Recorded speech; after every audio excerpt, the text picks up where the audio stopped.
Hi, my name's Randy Peterson, and this is my classroom. Today, I'm going to show you some of the cooler things I've seen out here in the water this year. Some of it's stuff you see frequently, some of it's stuff you don't see very often. So, everyone take a desk, grab your number 2 pencils, and let's get started on this class.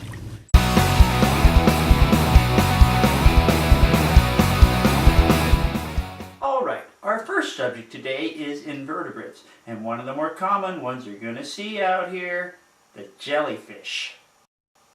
This first one is commonly called a lion's mane jellyfish, but it is also known as a sea blubber. As a diver, this is the one you want to be careful with. Getting hit by those tentacles is like getting stung by a bee a bunch of times. I know, I've been nailed by these babies. So this little guy is a nudibranch called a sea moth. I find these guys during the summer months fairly shallow, like 20 feet of water and less. Now here's something you just don't see too often. These are cloud sponges.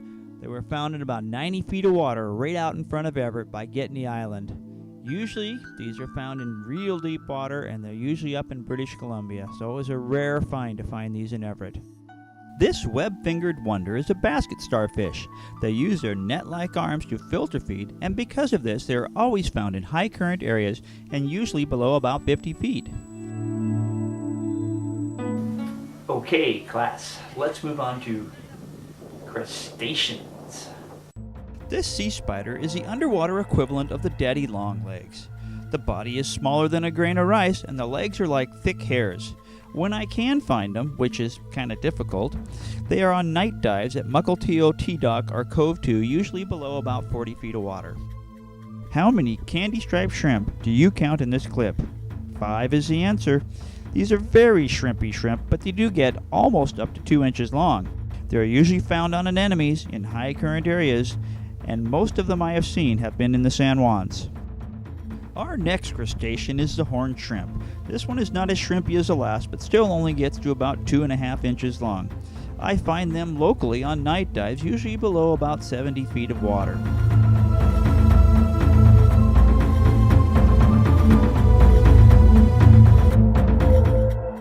Our next subject in today's class is fish.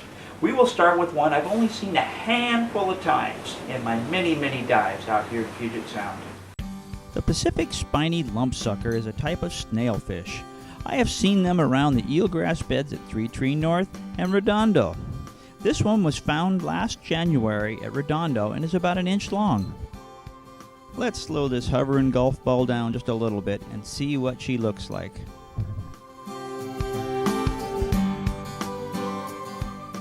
Moving into rockfish. The vermilion rockfish is becoming increasingly more common in Puget Sound, usually found on some sort of structure at more than 70 feet deep. This is what the yellow eye rockfish looks like in its juvenile colors. I see these often in North Puget Sound at 60 feet and deeper. As they start getting a little older, the dark red is replaced by more of an orange red, and the white lines start losing their sharp definition.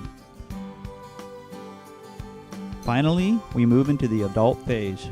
It is completely orange now, the white stripes are just ghost images, and the eyes are picking up that yellow coloration.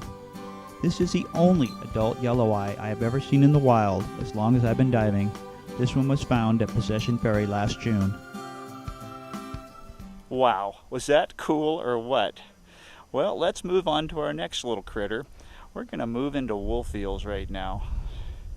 This juvie wolf eel is pretty darn small. It's about the diameter of my index finger and maybe 12 or 14 inches long. As they get a little older, they pick up this more brown or sometimes a brick red color to them. A little older yet, and they start picking up this coloration. And they also become a little bolder. This one is exceptionally bold. Finally, we move into the adult phase. The big males, like this one seen here, can be upwards of 8 feet in length and have heads the size of soccer balls.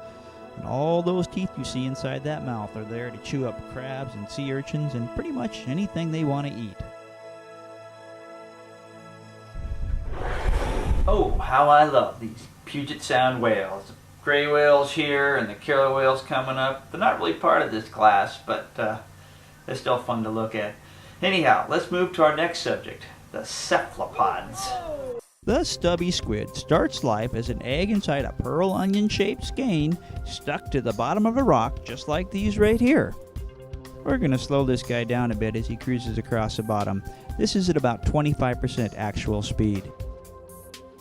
We are going to finish off this class with one of the Puget Sound's signature animals, the giant Pacific octopus. There isn't a diver out there that doesn't get excited seeing one of these bruisers. The giant Pacific octopus starts life in an egg about the size of a grain of rice. For the first couple years, they are on the bottom of the food chain. Everything eats them. In 3 or 4 years, they reach this size, probably 50 to 80 pounds. At this point, they will mate and then die, starting the whole process over again. Well, that covers it for today. Grab your notebooks and pencils and make your way to the door. Class dismissed!